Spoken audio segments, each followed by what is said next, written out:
controls. All right, good people. Let me adjust this real quick. This in my picture. There it is. There it is. Let me try to adjust a little bit. All right. I think that's doable. Car conversations.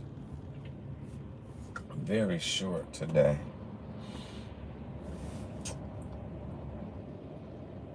Question of the day. Are you preparing your child to be a boss or an employee? Are we preparing our children? Well, I'll keep it singular. Are you preparing your child to be a boss, or are you preparing them to be an employee? Let's go. Let's go. Man, this is a good conversation. This is a good conversation. I have a sister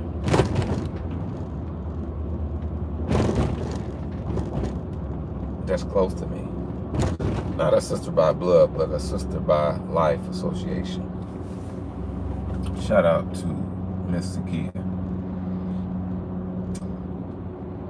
We tag teamed a couple months ago. We facilitated a few workshops with a group of young men. All that Romeoville. Shout out to Joseph and George Johnson, Ice and Fire Leadership Academy. My sister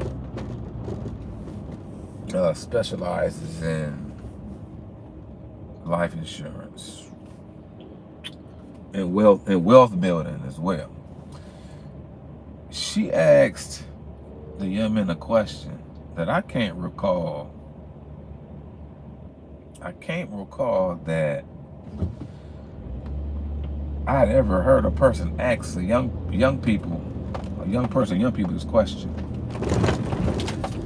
Because sometimes what happens is that we'll ask kids what they want to be when they grow up, and like I said before in previous videos, I said ask Q, and then we'll ask kids whether they be preteens or teens, what college you going to, or what you plan on doing. What do you plan on doing after high school? So we asked them the customary, popular questions. But she asked them this question. She asked a group of African American young men, what is it that you want to own? And I thought to myself, that's profound. So if you're in the chat, Sharon, I can't see what you're saying, but I'll respond. I'll respond when I can, because this is a car conversations, right? But thank you for being there, and thank you for supporting. Thank you for being on live with us. Yeah, she asked them, what do you want to own? That kind of blew my mind, because like I said before, I had never heard somebody ask a young person, a group of young people, that type of question. And then a few of them responded. And that's a good question for me to give to you in your toolkit, in your arsenal of ensuring that your child, male or female, preteen or teen, reach their full potential. The question is this: what is it that you want to own? What is it that you want to own? We have to, and I'm using this word carefully, we have to impose ownership. See, we'll impose college as far as the post-secondary options, trades, we'll impose those things. But are we imposing ownership? So if you're watching this live, please type the word ownership in the comment section below. Are you preparing your child to be a boss, or are you preparing them to be an employee? Yep, thank you. Greetings. I appreciate you. Yeah. The question is this that we have to ask our kids. We have to put this in the toolkit of questions that we pose to them. What is it that you want to own? What is it that you want to own? What type of business do you want to have? We got to throw that in our questionnaire when we having these conversations, with our kids. And I would say this too. I want you to type 2 words for me, because I've done videos on this before, and I've brought a distinguishment between the two, but I'm gonna refine it a little bit more so I can connect it to being an employee or being an owner. So I want you to type the word school, and I want you to type the word education. School and education. I want you to type the word school, and I want you to type the word education. Please, Car Conversation with Mr. Cage. Sunday edition, real quick, probably about 15, 20 minutes, if that. Are you preparing your child to be a boss or an employee? And I'm not knocking being an employee. I'm not knocking that. I'm not knocking being an employee at all. Because if you read Robert Kiyosaki's book about the 4 wealth quadrants, then you will know, via being educated on this book, that you got 4 quadrants, and I subscribe to his ideology. You got the employee, you got the self-employed, you got the business owner, and then you have an investor. And the reality of it is this, is that we can operate in all 4. But what I see when I observe society and my interaction with individuals in different circles, I see many of us in the employee quadrant because we've got comfortable and we've been conditioned to be an employee. Not only necessarily because of school and a routine that school brings, but because our parents were employees. And our parents were employees because I was born in 1980. So that's been a long time ago, y'all. The technology that we have in 2025 gives us the option and gives us, I would say, more fortitude, confidence, and education to be entrepreneurs, not necessarily self-employed, but business owners. Are you preparing your child to be an employee or a business owner? All right, you can type the word school for me and education. Check this out. Many of our kids need school. Many of our kids need school. Why? Why do I say this? As a teacher, as an educator, as a business owner, as a business person, is because they need discipline. They need discipline. Now, if you ask kids, mostly maybe junior high, I would say probably 8th grade and up, and high school kids, you can ask them if it's boring, and they're going to say yeah. And they're going to say yeah. They're going to say yeah, it's redundant. They're going to probably say that the class that I like most is lunch, because it's a ability to socialize during that period, whatever school that may be. But the fact of the matter is that they need school because they gotta get in the habit of doing stuff that they don't want to do.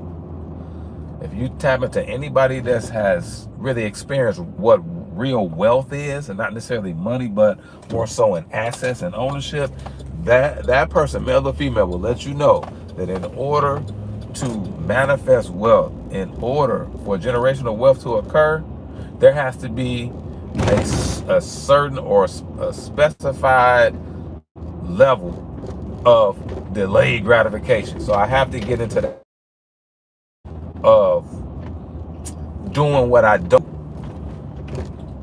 I have to get in the habit of doing what I gotta glare. I have to get in the habit of doing what I don't want to do. Those individuals, and I just did a video about this a couple days ago, those individuals who have a hard time getting out of scarcity have the knack and have the habitual behavior pattern and lifestyle of doing what they want to do. That's not reality if you want to come out of poverty and come out of scarcity. So what school does, the institution of school, the processes in school, it gets us in a routine. And it gets us in a routine of being disciplined. And it gets us exposed to different people and different topics that we don't necessarily know we need, because at that, in some, I would say in most cases, some kids don't know what it is that they want to do, so they need to be able to have options. But this is the downside of this whole experience that I will say to you,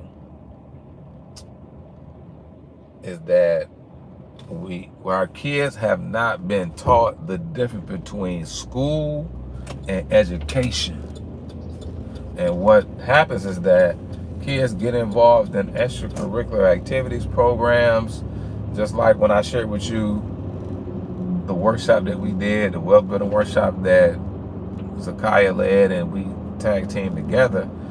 These young men were turned off. But this is one of the questions that I asked them, because I started off and then she took the baton and took it the rest of the way. I asked the young man a question, and the question was preguntas for my Spanish speaking people. I asked a person preguntas, and this was the question. Or was it was in a group. I asked a group, raise your hand if you want to be broke. You should have seen the look on his face. The look on his face was like this. What you mean? I said, it sounds to y'all like, from your facial expression, I told him it sounds like I'm asking a dumb question, right? But the same young man in this session, there's no knock towards him, we're just using this as a teaching moment. I am not saying his name, and I'm not doing all the violations that come with that, as far as confidentiality. But his response let me know that he thought it was a dumb question. I didn't think it was a dumb question. I thought it was just a question. But his response during the workshop let me know that he didn't understand why I asked him that question. He didn't understand because his behavior after the question, as far as when she was teaching, it wasn't receptive, it wasn't attentive. He was talking a large amount of the time where we had to redirect him. We had to redirect him. So what that means to me is that I'm saying to y'all is that we'll say one thing, but then we don't really understand what we're saying, because if you're saying that you don't want to be broke, then why are you not paying attention? You understand what I'm saying? So these are things that we got to begin to talk with our kids about, and as we say, make it make sense. We got to make it make sense to them through conversation. But I was giving that example because were they excited and motivated to learn, even though it's a topic that they show interest in? Some were, some wasn't. It's a select few. I say that because times two, they associated the workshop with school, and it was not school, it was education. So that's what I'm saying to the parents, grandparents, raising grandchildren, single parent family homes, whether it be male or female, 2-parent family homes. You have to distinguish with your child, preteen or teen, the difference between education and school. See, school is the building, whether it be virtual or whether it be a brick and mortar, that you go to get schooling and education. Yes, sir. Yes, sir. But education never stops, because it's implicit and it's explicit. It's implicit where it's not necessarily highlighted or said, this is what I'm getting ready to teach you. It's explicit, and at times people will say, this is what I'm getting ready to teach you. But when you talk about education, when we talking about education in an implicit way, we learning stuff and not necessarily knowing it. So we always being educated. But the education I'm also emphasizing is that's outside the four walls and the constraints of the institution called school.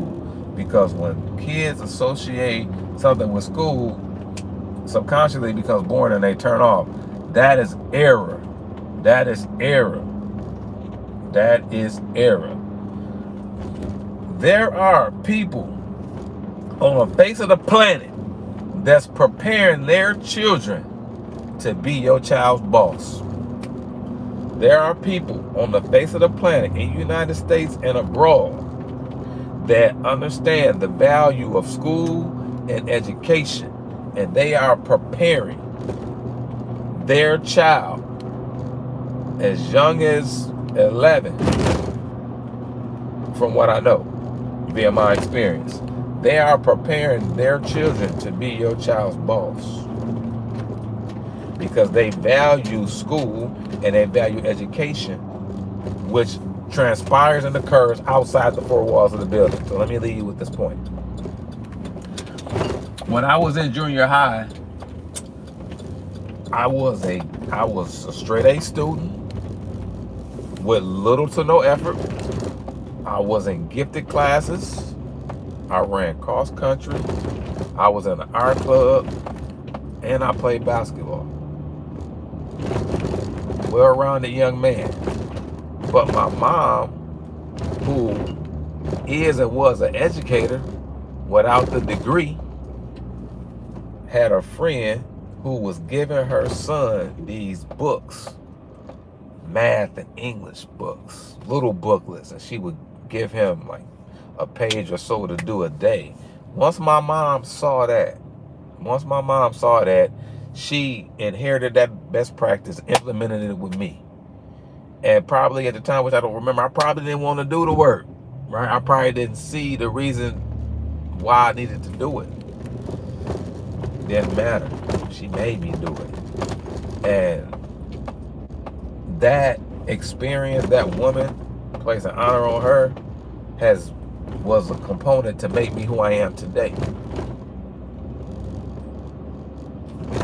It made me so well versed where I can just teach various subjects with understanding. But to think, if I was only doing the work during the school day, that would be a limitation. Parents, check it out. Especially us that are in the like low to moderate income, man, education, school and education is going to be a key. These are going to be keys to help your child get to the next, for lack of a better word, level in their quality of life, y'all. Please hear what I'm saying.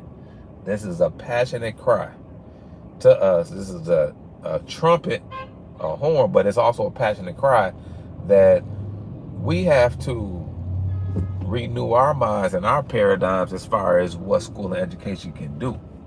Because just because your child may be bored, that's okay. I tell students all the time, and even some of my kids, you gotta fall in love with being bored. Real talk. Because that's where the work is done. Now, let me leave you with this. And once again, this Car Conversations with Mr. Cage. Are you preparing your child to be a boss or an employee? When you think about it, think about the subject from an athletic standpoint, man, the greatest athletes of all time, they practice. Practice can be boring. It can be lethargy. It can be routine. I'm sorry. It can bring lethargy. It can be routine. But you preparing for the game. Yeah, you preparing for the game. The fact of the matter is this: if I'm preparing my child to be an employee, yeah, that's okay. But what type of employee they gonna be and what they gonna specialize in? But just remember that if we are only working with our kids, if we are only working with our kids from an educational standpoint in a school time frame, we doing them a disservice, man. We doing them a disservice because education is so vast. It's beyond the four walls of the school building. There are subjects and skills in school that our kids need. Realtalk.com. But we can't allow them to turn a deaf ear or a blind eye of education that's taking place outside the four walls of the building, because if you sow sparingly, you reap sparingly. Our paradigms really got to change. Real talk. I'm preparing my kids to be bosses as far as ownership, because that's where wealth is at. You can start out as an employee, but I truly believe that you should be advancing through that.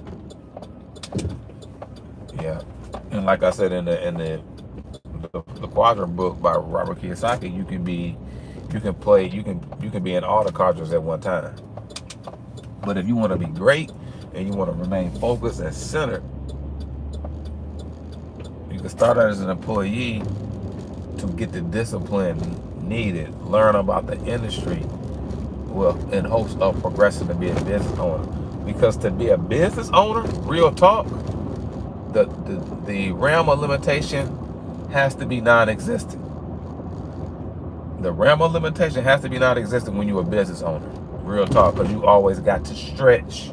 But if you're not willing to stretch, and if we're not stretching our kids now, man, they'll suffer later, y'all. Please believe it. Speaking from my own life experience, and speaking from the many of young people that I had the honor to work with, and many of the families that I had the honor to work with over the past 16, 17, 18 years, I did not start doing this yesterday, for real. All right, y'all, that is all from me. Thank you for being there. This is the first live that we've done on the Mr. Cage Thought of the Day. But this was Car Conversations with Mr. Cage. Are you preparing your child to be an employee? A boss or an employee? Talk with you soon. Let's scroll through and see. Okay. Greetings to everybody that's watching this live and will watch in the future. We'll be in touch soon. Let's see how you turn this off, because I don't know.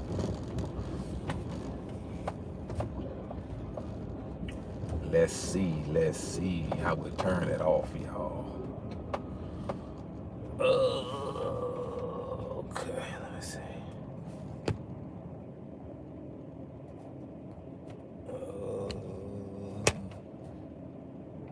Be patient with your brother. Now I want to share. I want to stop it. Okay, let's see.